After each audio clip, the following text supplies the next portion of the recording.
Hi, thanks for talking to me Hi, today. I Damien. appreciate it. Hi. So can you talk about start by talking about how you got the role and what it was that attracted you to it? Okay, so I got the role. I auditioned for the role, and my friend Dominic Cooper I was already attached, and so I spoke to him about it. And we'd always wanted to work together because we get on very well, but also we wind each other up. We make each other laugh and also get on each other's nerves. And we thought that'd be quite funny if we did it. We may as well do it on screen. So I liked the idea of working with him, and I thought the scripts were great. I thought it was an adventure that I wanted to go on, and yeah, that was it really. Yeah, it was an audition. I remember actually a funny story about the audition. I remember when it was the first scene of the series, and I had to say my line, and I chopped the dude's head off. And I remember saying to my girlfriend, my fiance now, but I remember saying to her at the time, going, I think at this moment when I come down with the axe, I think blood should splatter on my face. And she was like, that's far too much. You're never going to get the job. You shouldn't do that. And I did, and I got the job. So I won. Yeah.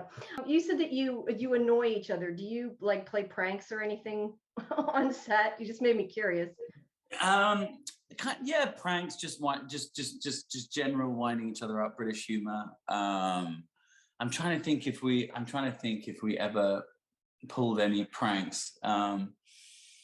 I don't think we did. It's more just getting under each other's skin and trying to watch each other squirm.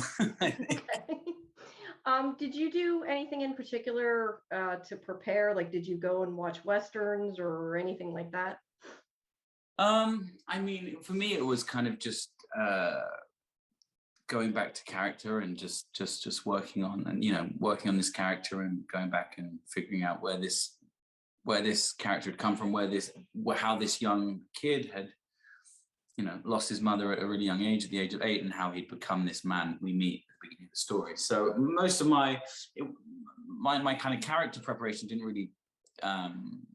didn't change based on the genre, really. I mean, I know that PJ Dillon, our cinematographer, and Matt, our director and stuff, they did a lot of work and were very knowledgeable about spaghetti westerns and about how to pay homage to it at times and to try and also create our own vibe, as it were. So I think that was I was kind of left to they were kind of doing that heavy lifting, and I was sort of focusing more on character. Yes, we had to spend lots of time with our horses, but I rode as a kid, so that was just fun. And then lots of time with the armor, kind of with the guns and learning how to throw a tomahawk and stuff. But that was just fun, really.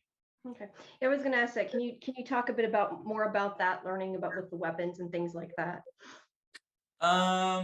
Well, the tomahawk, I'd never really held a tomahawk before, so it was kind of really just learning about the weight of that. Also, my tomahawk, Bill's tomahawk doubles as a pipe, which is quite fun. And yeah, I mean, the armory side of it, we literally practiced. We got to practice with plastic guns, and so we took them back to our hotel room and practiced twiddling them and stuff. But I'd always had a conversation with Maro, our director, how I didn't want Red Bill to be.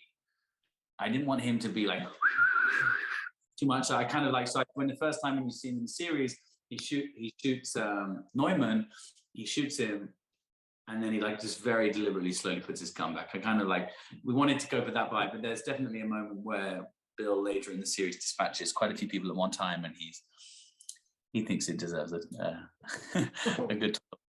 All right. I was going to ask you about horse riding, but you already answered that. So, so how much does the kind of costume and everything inform? I mean, how much does that help you create the character? Because you definitely look a lot different than you do on the show.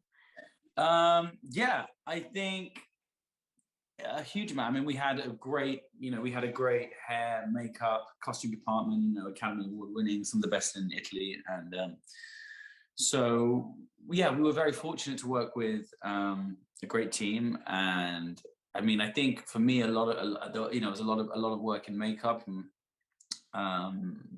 making this guy feel like he's lived out under the sun and lived that harsh existence. And then the costume was it was a collaboration between all of us just to get it right. And but no, it felt cool. Like when I put his outfit on, I felt Red Bill. I felt like a change came over me. I'm quite different in the series from how I am in real life. So something happened there, I'd say.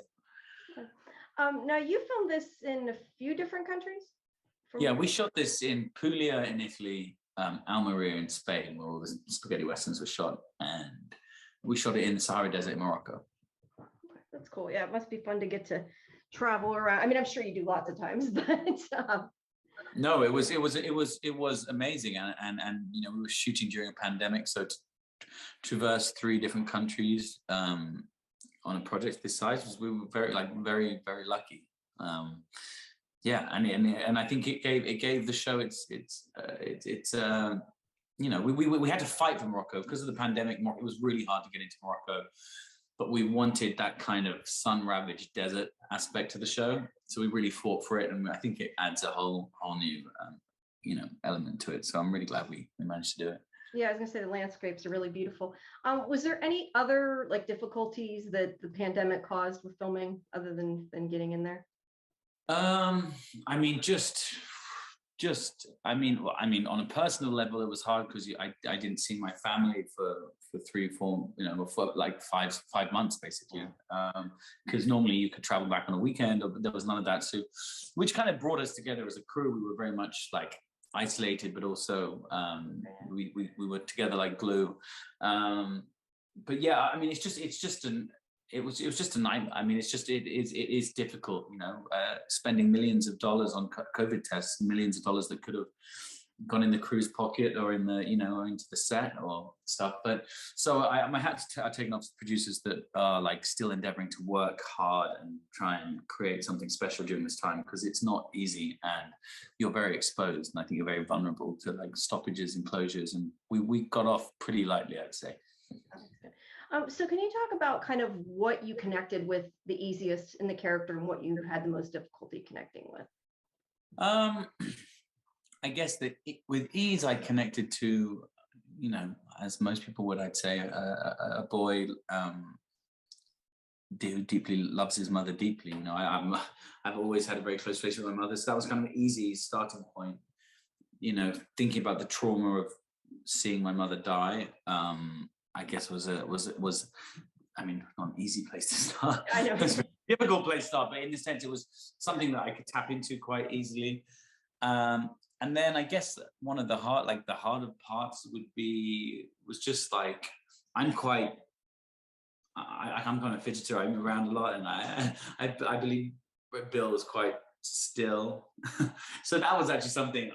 It could sound odd, but it was just standing still and kind of slowing. And the part I played in before, he was quite all over the place. So just a month before. So I think kind of actually just bringing the stillness back into myself and, almost being like a fox, I guess, like just slowly moving but when you move, moving quick. So that was kind of that for me. The physicality of that was kind of, I guess, one of the more challenging things. You make me wonder, though. You say you have a hard time standing still. Is it really? I mean, granted, it's not real per se, but is it hard? Like, you were kind of tied up for a lot of it, and hanging upside down could not have been fun either, especially. Yeah. No, that wasn't particularly fun. I actually shot at the beginning, and we were. I was in this very hot room covered in real maggots, and I was tied up for real. I was, roped around my arms and then hoisted up into the sky. And we did a test. I think. The stunt coordinator could do it for 4 minutes, which is very unhealthy. So I think I was at like a 2-minute max. But sometimes, it's by the time we roll cameras, everyone in the way, hair and makeup coming with touch-ups. I'm like, my eyes are popping out of my head. But it was quite useful. It was kind of, I was meant to be tied upside down. It made the acting easy. I just wasn't particularly comfortable. No, I get that. Can you quickly, is there anything you're allowed to tease that's coming up? Well, I believe that Mccoy, have you seen 4 episodes? Have you seen 4? Yes. So I think Mccoy and Red Bill's fates are clearly aligned, and they've come crashing into each other. And luckily he stole his horse because he came after him, and he found, he came and he found him in that dungeon. But at the same time, now he's been dragged back to Greenbelt. But I think they both share a a trauma, and they both carry the same scars, as it were. So I believe that there is a great clash coming, and which side they'll end up on, maybe they'll need to help each other out. We'll see. But yes, I think the journalist before mentioned is I could almost see like there could be a buddy movie here. Like it could have been like it was their character in a different way. This could be a buddy movie between these two, and I don't know if we'll quite get there, but they have to work together. All right. Okay. Well, thank you so much. I appreciate your time. I'm looking. Of course. Thank you so much.